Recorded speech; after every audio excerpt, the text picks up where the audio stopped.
Hello दोस्तों, कैसे हैं आप लोग। उम्मीद है कि अच्छे होंगे।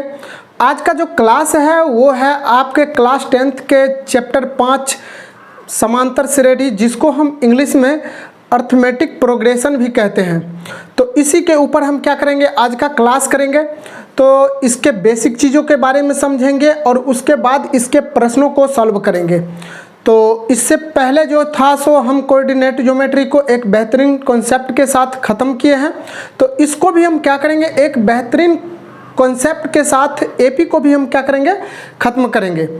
तो आज हम जो है सो इसका बेसिक क्लास करने वाले हैं। इसके बारे में समझेंगे कि एपी क्या होता है, इसमें क्या चीज़ होता है, एपी आखिर होता क्या चीज़ है।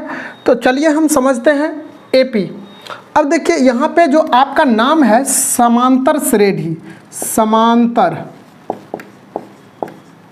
समांतर का मतलब ही होता है समान अंतर,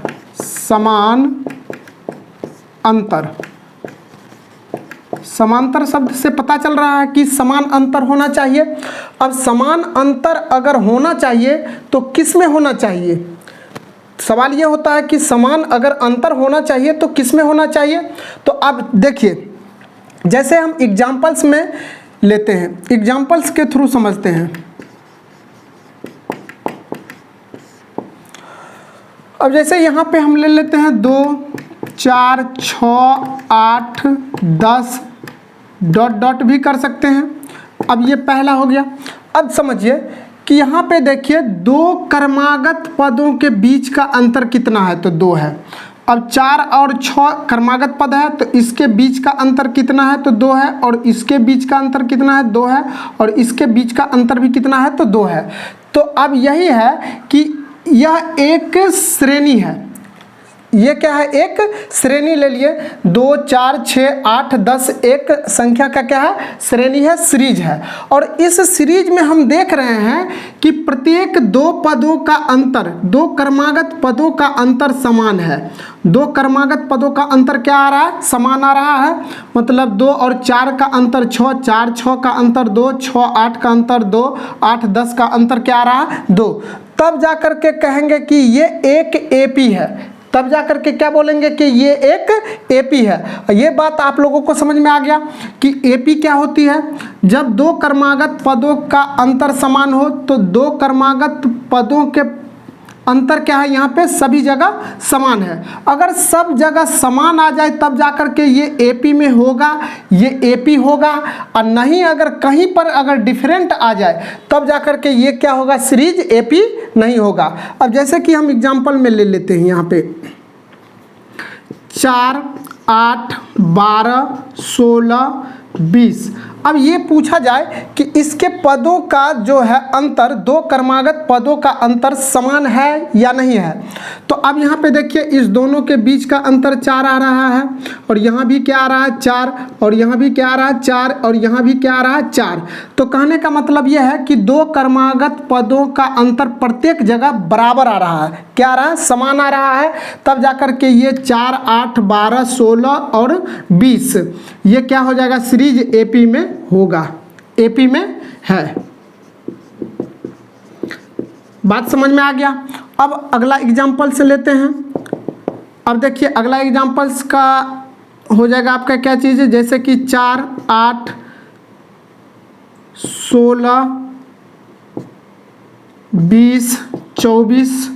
अब देखिए इस दोनों के पदों के बीच का अंतर क्या है, 4 है। और यहाँ पे क्या है, 8 है। और यहाँ पे क्या है आपका 4। और यहाँ भी क्या है, 4। अब देखिए इस सीरीज में क्या है, ये जो नंबर का सीरीज है इसमें देखिए कि प्रत्येक जगह दो क्रमागत पदों का अंतर बराबर आ रहा है, नहीं आ रहा है। क्योंकि यहाँ पे क्या आ रहा है, इस दोनों क्रमागत पदों का अंतर 8 आ रहा है। और सब जगह कितना आ रहा है, 4 आ रहा है। तो कहीं पर अगर चेंज हो जाए, प्रत्येक दो क्रमागत पदों के बीच का अंतर समान आना चाहिए। और कहीं पर अगर चेंज हो जाएगा तब जाकर के यह सीरीज जो होगा, ये सीरीज एपी में नहीं होगा। तो ये एपी नहीं है, नहीं है। तो ये जो सीरीज क्या होगा, एपी में नहीं होगा। बात समझ में आ गया आप लोगों को। तो क्या होगा, तो इससे जो परिभाषा बनती है समांतर श्रेणी का वो क्या होता है, तो देखिए समांतर श्रेणी वैसा श्रेणी हम लिख सकते हैं, वैसा श्रेणी जिसमें दो क्रमागत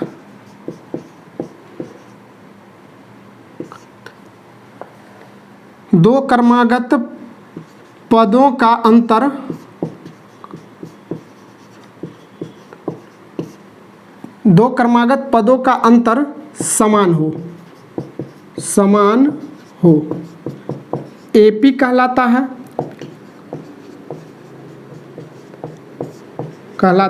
है।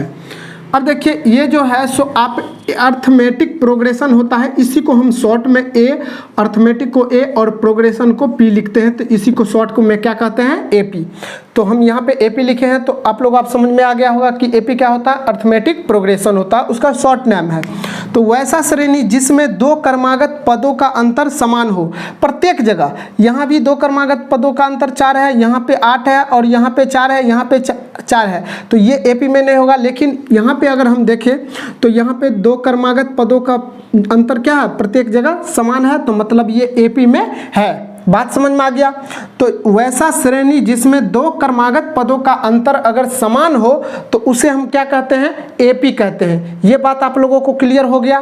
अब समझिए, तो अब हम बताते हैं कि ये जो दो क्रमागत पदों के बीच का जो अंतर होता है वो क्या होता है, वो होता क्या है। तो इसको पहले मिटा लेते हैं। अब समझिए, जैसे कि 4, 8, 12, 16, 20, 24 ये ले लेते हैं। अब देखिए यहाँ पे भी अंतर 4 है और यहाँ पे भी अंतर 4 है और यहाँ भी क्या है, 4 है और यहाँ भी क्या है, 4 है और यहाँ भी क्या है, 4। तो ये जो अंतर आ रहा है, दो क्रमागत पदों के बीच का जो अंतर आ रहा है, इसको बोलते हैं सार्व अंतर। क्या बोलते हैं, सार्व अंतर, कॉमन डिफरेंस, कॉमन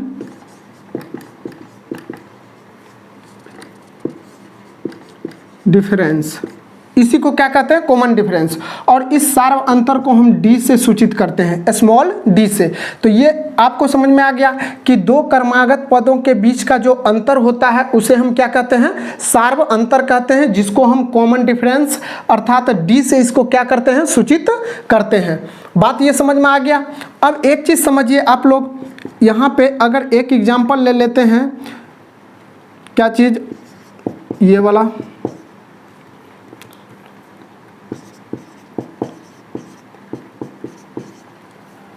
ये, और यहाँ पे एक और एग्जाम्पल ले लेते हैं,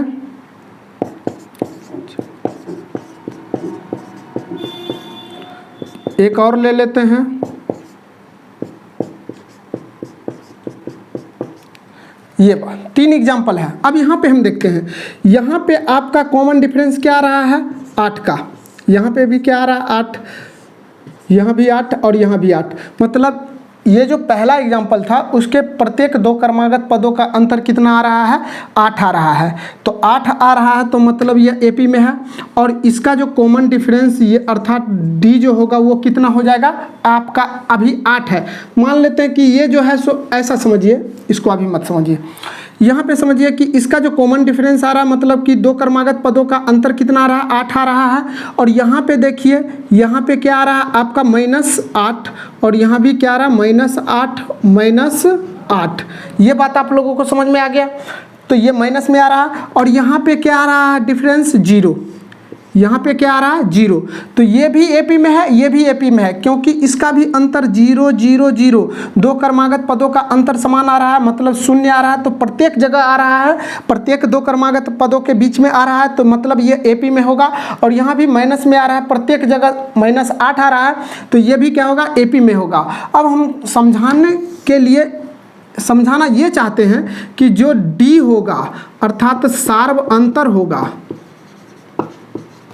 सार्व अंतर वो होगा प्लस में भी होगा, मतलब पॉजिटिव भी हो सकता है, यहाँ पे देखिए निगेटिव भी हो सकता है और शून्य भी हो सकता है। ये बात आप लोगों को क्लियर हो गया कि जो सार्व अंतर होता है डी होता है वो पॉजिटिव, निगेटिव और शून्य तीनों हो सकता है। इसमें कोई दिक्कत आप लोगों को नहीं हुआ होगा। तो मतलब सार्व अंतर पॉजिटिव, निगेटिव और 0 होता है। ये बात आप लोगों को क्लियर हो गया। अब चलिए अब हम आगे समझाते हैं।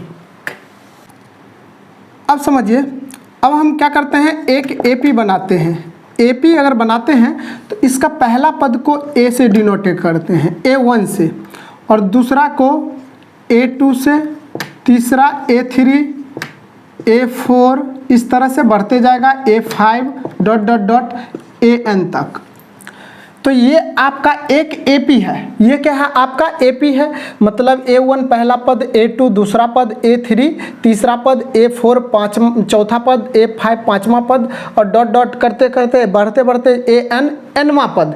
मतलब n के जगह पर आप जितना रख दिए 17, 18, 19 वो वाला टर्म आ जाएगा। तो अब समझिए, इसमें हम निकालना सीखेंगे कि डी कैसे निकाला जाता है, सार्व अंतर को कैसे निकालते हैं।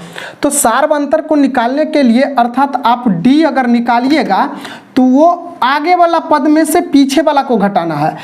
ये A2 में से क्या करेंगे, A1 को घटाएंगे। तो A2 में से A1 को घटाएंगे तो ये आपका क्या आ जाएगा, सार्वंतर आ जाएगा। बात समझ में आ गया। अगर आप यहाँ पे माइनस कीजिए या फिर यहाँ से सार्वंतर निकालिए या फिर यहाँ से निकालिए, यहाँ से निकालिए, सबका सार्वंतर समान आएगा। सबका सार्वंतर क्या आएगा, समान आएगा। क्योंकि यह AP में है। अगर जो सीरीज AP में रहेगा आप कहीं से सार्वंतर निकाल सकते हैं। बात क्लियर हो गया। या फिर आपको अगर निकालना है A4 में से A3 को घटा लीजिए, मतलब अगला पद में से पिछला पद को घटाना है। तो A4 अगला पद है और A3 क्या है, पीछे वाला। तो A4 में से A3 को घटा लेंगे तो ये आपका क्या आ जाएगा, सार्व अंतर आ जाएगा। अगर आपको निकालना है तो पांचवा, ये तो A6 में से, अगर यहाँ ... है तो यहाँ 5 के बाद आपको A6 मिलेगा। इसमें बहुत सारा A1, A6, A7, A9 सब बढ़ते जाएगा। तो A6 में से A5 को अगर माइनस कर लेंगे तो ये भी क्या आ जाएगा, सार्वंतर आ जाएगा। तो आप कहीं पर भी क्या कर सकते हैं, आगे वाला पद में से पीछे वाला पद को अगर माइनस करते हैं तब जा करके आपका क्या निकलेगा, D मतलब सार्व अंतर निकलेगा, सार्व अंतर। ये बात आप लोगों को क्लियर हो गया। अब हम एग्जाम्पल से आप लोगों को पूछते हैं कि अगर 2, 4, 6, 8, 10, 12, अब देखिए यहाँ पे अगर हम, ये पहले एपी में है, ये आपका एपी दिया हुआ है कि ये क्या चीज़ में है, एपी में है।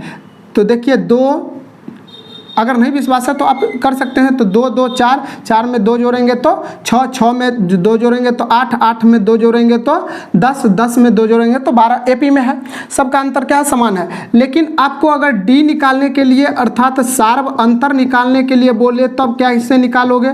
तो सार्व अंतर निकालने के लिए हम क्या करेंगे, तो आगे वाला पद में से पीछे वाला को घटाएंगे। मतलब 4 में से 2 को घटा सकते हैं, या फिर 8 में से 6 को घटा सकते हैं, या फिर 6 में से 4 को घटा लेंगे, या फिर 12 में से 10 को घटा लेंगे। वो हमेशा बराबर आएगा, वही आपका क्या हो जाएगा, सार्वंतर हो जाएगा। तो हम यहाँ पे क्या कर सकते हैं, 4 में से 2 को घटा लेते हैं तो 2 आ गया, अर्थात डी का जो मान आ गया वो कितना आ गया, आपका 2 आ गया। और एक चीज होता है ए, जिसको हम बोलते हैं प्रथम पद। क्या बोलते हैं, प्रथम पद। ए जिसको हम बोलते हैं प्रथम पद। अब देखिए, जो एपी दिया रहे, जो एपी आपका दिया रहे, जो शुरू में लिखा रहे, प्रथम में लिखा रहे, वही आपका क्या हो जाएगा, प्रथम पद। तो प्रथम पद को हम ए से डिनोटेड करते हैं, और आपसे ए का मान अगर इस एपी में पूछा जाए तो वो क्या हो जाएगा आपका, तो 2 हो जाएगा। बात समझ में आ गया। इसका क्या हो जाएगा, प्रथम पद 2 हो जाएगा। और अंतिम पद, अंतिम पद को हम किससे डिनोटेड करते हैं, तो AN से करते हैं, या TN से करते हैं, या फिर क्या कर सकते हैं, TN से या L से करते हैं। और ये जो होता है अंतिम पद, इसको कौन सा पद कहते हैं, अंतिम पद। अंतिम पद। अगर इस एपी में आपसे अंतिम पद पूछा जाए तो अंत में क्या लिखा है, अंत में आपका 12 है, तो इसी को बोलते हैं अंतिम पद, AN, TN या L। आपसे अगर an का मान पूछा जाए इस AP में तो 12 हो जाएगा। बात समझ में आ गया। अगर a का मान पूछा जाए तो 2 हो जाएगा। अगर सार्वंतर पूछा जाए तो 4 में से 2 को घटा लेंगे तो 2 आ जाएगा। मतलब आगे वाला पद में से पीछे वाला को क्या करना है, माइनस करना है। तो ये बात आप लोगों को क्लियर हो गया। अब एक चीज आता है n क्या होती है, तो n होता है नंबर ऑफ टर्म्स, पदों की संख्या। तो यहाँ पे देखिए, अगर आपको ये AP 1 है और इस AP में से पूछा जाए कि कितना पद है तो गिन लेंगे, 1 पद, 2 पद, 3 पद, 4 पद, 5, 6। तो टोटल पदों की संख्या क्या हो जाएगा, 6। तो n को कहते हैं क्या चीज, पदों की संख्या, पदों की संख्या। अब इसमें पदों की संख्या कितनी है, 6। तो ये बात आप लोगों को क्लियर हो गया कि D क्या होता है, A क्या होता है, A होता है प्रथम पद, AP का प्रथम पद, AN TN या L क्या होता है, AP का अंतिम पद, और N क्या होता है, तो इस AP में कितने पद हैं, कुल पदों की संख्या को ही N कहते हैं, नंबर ऑफ टर्म्स। तो ये कितना है, 6 है। ये बात आप लोगों को क्लियर हो गया। ये बात आप लोगों को क्या हो गया, क्लियर हो गया। अब देखिए, अब हम सीखेंगे कि AP बनाने के लिए उसका व्यापक रूप क्या होता है, तो उसकी सहायता से हम AP बना सकते हैं।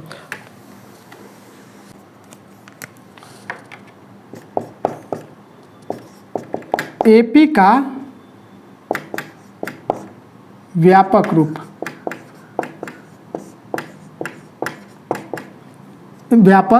रूप, इसको हम जनरल फॉर्म ऑफ, व्यापक रूप को हम जनरल फॉर्म भी बोलते हैं।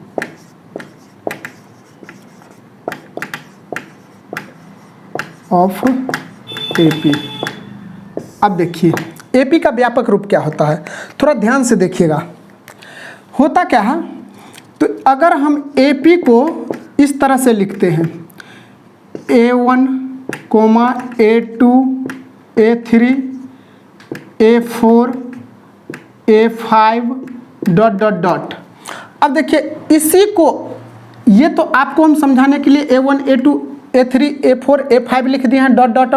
अब इसी को अगर हम व्यापक रूप में लिखेंगे तो व्यापक रूप क्या होता है, थोड़ा ध्यान से देखिएगा। व्यापक रूप होता है आपका AP का व्यापक रूप। अब देखिए, प्रथम पद को हम कहते हैं A1, यहाँ पे है तो हमें प्रथम पद को A लेना है। क्या लेना है, A।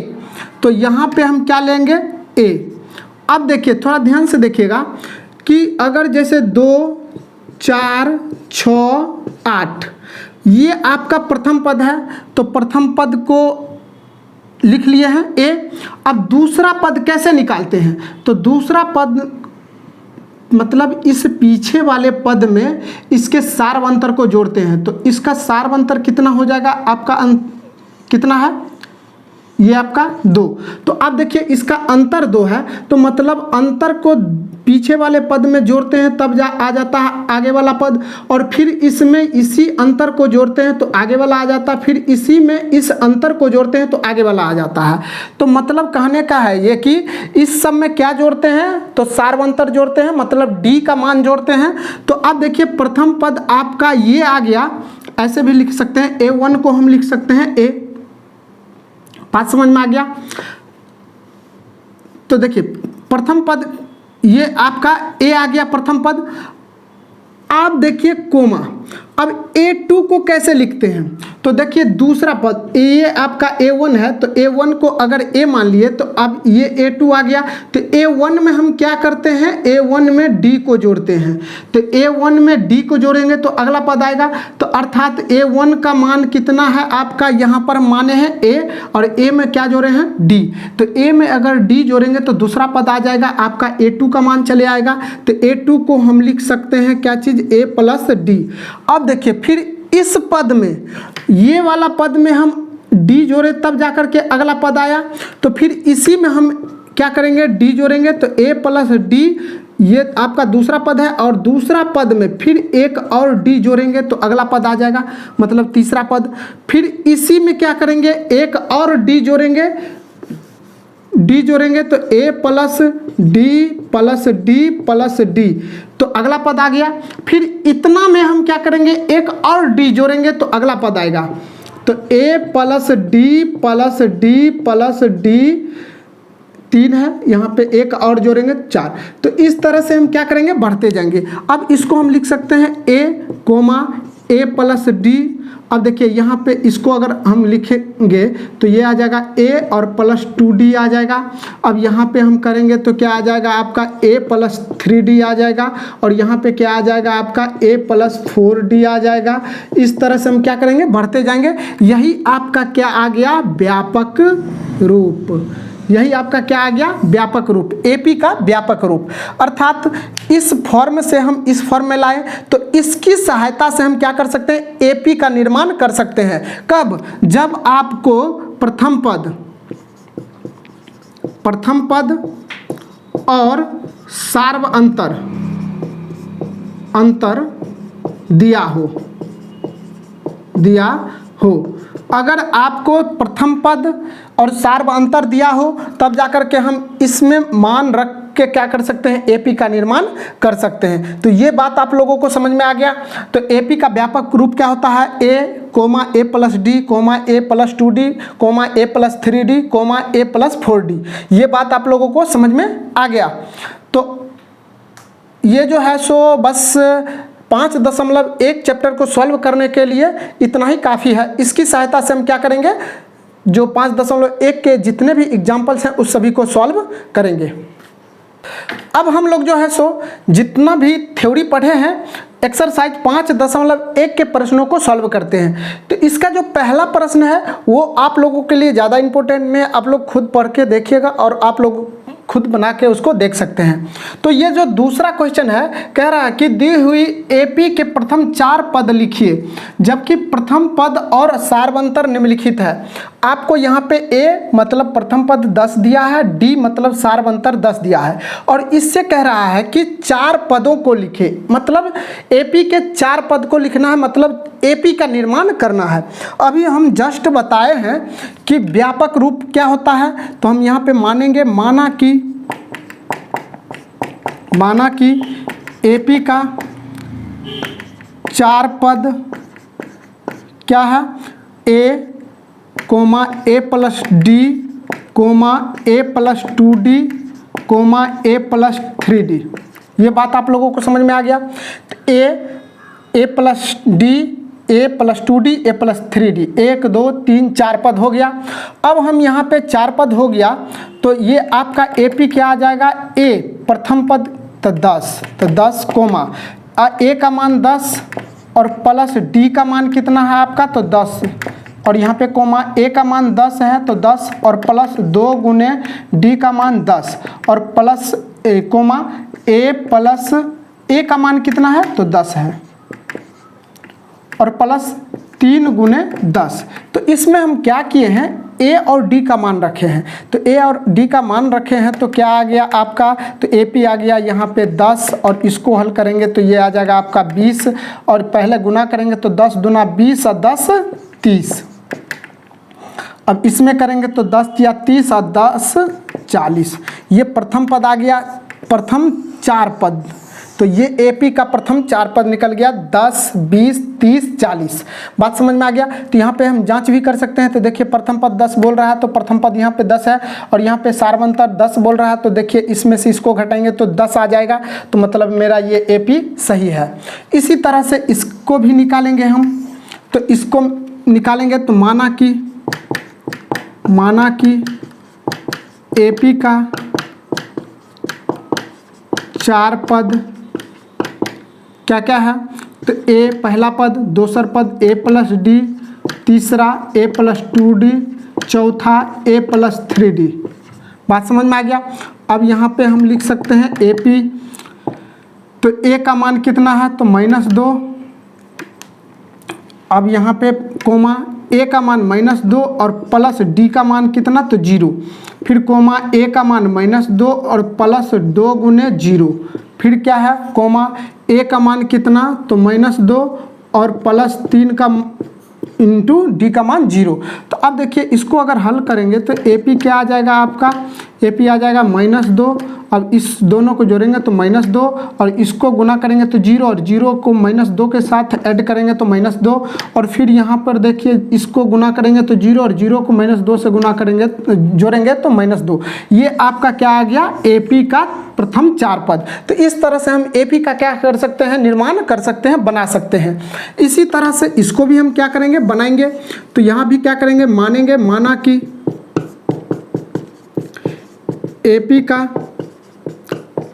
4 पद क्या है, तो A plus D, A plus 2D, A plus 3D। अब देखिए ये जो AP आपका आ जाएगा, क्या आएगा, A का मान कितना है, तो A का मान -1 और कोमा A का मान क्या है, -1 और प्लस D का मान कितना, 0.5, फिर कोमा A का मान -1 और प्लस 2 गुने 0.5, कोमा A का मान -1 और प्लस 3 गुने 0.5। अब इस सब को हल करेंगे तो क्या आ जाएगा आपका AP -1 कोमा इस दोनों को अगर ऐड करेंगे तो ये क्या आ जाएगा आपका -0.5, एक माइनस में और ये प्लस में, तो इसको घटा लेंगे तो क्या आ जाएगा, -0.5 आ जाएगा। और कोमा इसको अगर हम करेंगे हल तो क्या आ जाएगा, आधा को 2 से गुना करेंगे तो क्या आ जाएगा 1, और 1 प्लस में 1 है, 1 माइनस में, इसको अगर हल करेंगे तो क्या आ जाएगा आपका, तो 0, क्या आ जाएगा 0, कोमा अब इसको अगर हल करेंगे तो क्या आएगा, इससे इसको गुना करेंगे तो आपको आ जाएगा 1.5 और 1.5 में से 1 को घटा लेंगे तो 0.5 बच जाएगा। यही आपका क्या आ गया, AP आ गया। प्रथम 4 पदों का 4 पद का मतलब इसमें कह रहा है कि जबकि AP का प्रथम 4 पद लिखिए, तो AP का प्रथम 4 पद इस तरह से हम क्या कर सकते हैं, निकाल सकते हैं। यहाँ पे 4 बोल रहा है, आपको 3 बोले, 5 बोले, 7 बोले, जितना बोले वहाँ तक हम मानेंगे। तो यहाँ पे आपको 4 बोला है तो A प्लस 3D तक माने हैं, तो A पहला, दूसरा, तीसरा, चौथा, अगर 5वां बोलता है तो A प्लस 4D, छठा बोलता है A प्लस 5D, इस तरह से हम बढ़ते जाते हैं। तो इस तरह से AP का निर्माण क्या होगा, करेंगे। तो इसमें जो था सो कितना क्वेश्चन था, 3 हम करवा चुके हैं, तो 2 क्वेश्चन बाकी रह गया, वो आप लोग कीजिएगा। यहाँ पे 4 नंबर को हम सॉल्व किए हैं, तो 3 नंबर आप खुद करके देखिएगा और 5 नंबर। तो इसी तरह से क्या करना है, इसको बनाना है।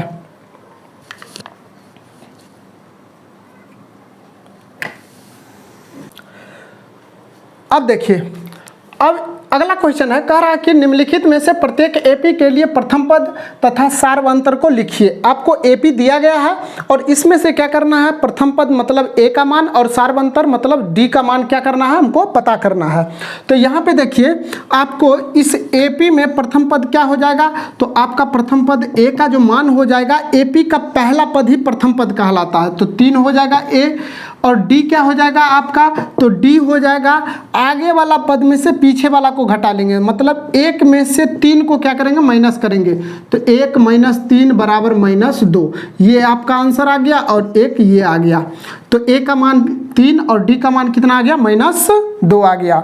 उसी तरह से यहाँ भी A का मान क्या हो जाएगा, तो इस AP का प्रथम पद -5 है तो -5 आ जाएगा, और D का मान कितना हो जाएगा, तो D का मान हो जाएगा -1 में से घटाएंगे -5 को, तो -1 में से घटाएंगे -5 को, तो इसको अगर हल करेंगे तो क्या आ जाएगा आपका, तो -1 और माइनस प्लस 5 बराबर ये 4 आ जाएगा। बात समझ में आ गया। अब देखिए इस AP में प्रथम पद क्या है, तो 1/3 है, तो A का मान आपका आ जाएगा 1/3 और D क्या आ जाएगा आपका, तो आगे वाला पद में से पीछे वाला को घटाना है, तो 5/3 में से माइनस करना है 1/3 को, तो इसको अगर हल करेंगे तो क्या आ जाएगा आपका, तो ये आ जाएगा 3, तो 5 - 1 बराबर 4/3। तो D का मान चले आया कितना, 4/3 चले आया। अब उसी तरह से इसमें भी देखेंगे कि A का मान क्या आ जाएगा, तो A का मान आएगा आपका कितना, 0.6, और उसके बाद D का मान निकालेंगे तो D का मान क्या हो जाएगा, तो आगे वाला पद में से पीछे वाला को घटाएंगे, तो मतलब 1.7 में से घटाएंगे किसको, 0.6 को, तो 1.7 में से 0.6 को अगर घटा लेते हैं तो कितना आ जाएगा आपका, 1.1।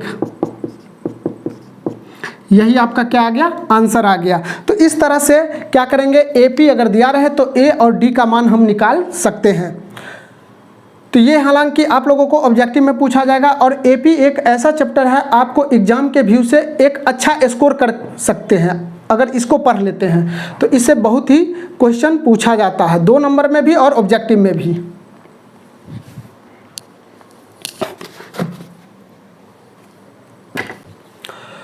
और इसके जो है सो अगला प्रश्न 4 नंबर है, कह रहा है कि निम्नलिखित में कौन एपी है, यदि एपी है तो इसका सार्वंतर ज्ञात कीजिए और इनके अगला 3 पद लिखिए। तो जिस तरह से हम बताए थे कि एपी जांच करने का, तो प्रत्येक पदों का अंतर निकाल लेंगे, देख लेंगे कि अगर बराबर है तो वो एपी में होगा, अगर एपी में होगा तो इसका सार्वंतर लिख देंगे, डी बराबर निकाल लेंगे अगले पद में से पिछला पद को घटा करके, और उसका अगला 3 पद लिख लेंगे जैसे ए और ए प्लस डी, इस तरह से मान करके। तो इसको जो है सो 4 नंबर क्वेश्चन को आप लोग खुद बना के देखिएगा, बन जाएगा, बहुत ही आसान सा चैप्टर है। तो अगले वीडियो में हम इसके अगले थ्योरी और उसके प्रश्नों को सॉल्व करेंगे। तो आज के लिए इतना ही। अगर आप लोगों को वीडियो अच्छा लगे तो लाइक शेयर और कमेंट जरूर कीजिएगा। Thank you.